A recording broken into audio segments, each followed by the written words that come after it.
नमस्कार, आप सभी का बहुत बहुत स्वागत है। आज की वीडियो में हम आपको सिखाएंगे कि साइड पर सर्कुलर कॉलम का प्लास्टर कैसे मापते हैं। आप देख सकते हैं कि ये सर्कुलर कॉलम है और बहुत सारे सिविल इंजीनियर्स को साइड पर सर्कुलर कॉलम का प्लास्टर एरिया निकालने में बहुत ही ज़्यादा कन्फ्यूज़न होती है। तो ऐसे में आप इस वीडियो को पूरा देख लीजिए। इस वीडियो में हम आपको प्रैक्टिकल तरीके से बताएंगे कि सर्कुलर कॉलम यानी कि गोल कॉलम का प्लास्टर एरिया कैसे मापते हैं। तो सर्कुलर कॉलम का प्लास्टर एरिया कैलकुलेट करने के लिए सबसे पहले आपको सर्कुलर कॉलम की पूरी लंबाई माप लेनी है। तो सर्कुलर कॉलम की लंबाई मापने के लिए आप देख सकते हैं कि हमारे पास एक टेप है। तो चलिए हम इस टेप के माध्यम से सर्कुलर कॉलम की पूरी ऊंचाई माप लेते हैं। तो आप यहाँ पर देख सकते हैं कि सर्कुलर कॉलम की ऊंचाई की डायरेक्शन में, हाइट की डायरेक्शन में हमने टेप लगा दिया है। टेप लगाने के बाद आप देख सकते हैं कि पूरे कॉलम की जो हाइट है वो 7 फीट है। यदि आप मीटर में माप रहे हैं तो हाइट को मीटर में आप माप लीजिए, बट यहाँ पर हम फीट में मापेंगे। तो आप देख सकते हैं कि सर्कुलर कॉलम की पूरी जो ऊंचाई है, हाइट है, वो 7 फीट है। तो चलिए कॉलम की हाइट हम कॉपी पर लिख लेते हैं।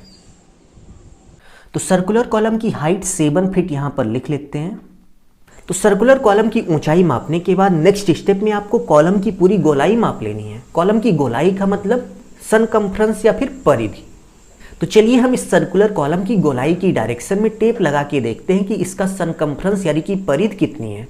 और कॉलम की पूरी गोलाई यानी कि परिधि को मापने के लिए आपके पास फ्लेक्सिबल टेप होने चाहिए, यानी कि जो टेप थोड़ा प्लास्टिक टाइप के होते हैं, ऐसे टेप आपके पास होने चाहिए।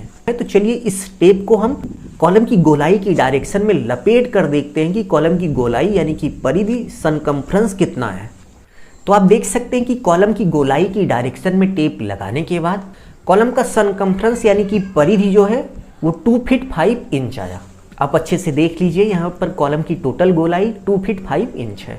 तो चलिए इसको भी हम अपनी कॉपी पर लिख लेते हैं। कॉलम का सरकमफ्रेंस यानी कि परिधि जो है वो 2 फीट 5 इंच लिख लेते हैं।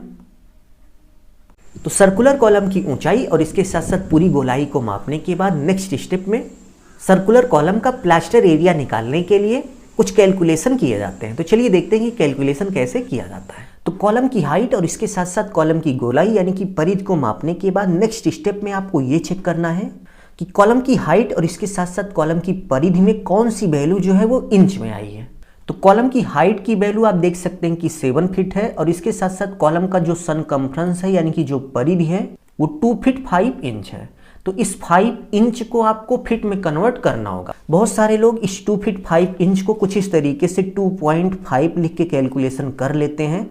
ये चीज़ बहुत ही गलत है, इससे आपका नुकसान हो जाता है, क्योंकि आप यहाँ पर देख सकते हैं कि एक वैल्यू फीट में है और दूसरी इंच में है। इसलिए इस इंच की वैल्यू को आपको फीट में कन्वर्ट करने के बाद ही कैलकुलेशन करना होगा। तो इस 5 इंच को फीट में कन्वर्ट करने के लिए सिंपली आप इस 5 इंच में 12 यानी कि 12 से भाग दे देंगे।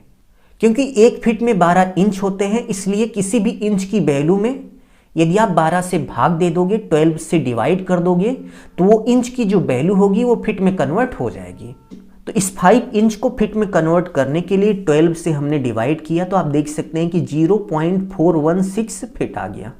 तो इस 2 फीट 5 इंच को हम कुछ इस तरीके से 2.4166 लिख सकते हैं, 416 लिख सकते हैं। इसका मतलब ये हुआ कि 2 फीट 5 इंच में 2.416 फीट होते हैं।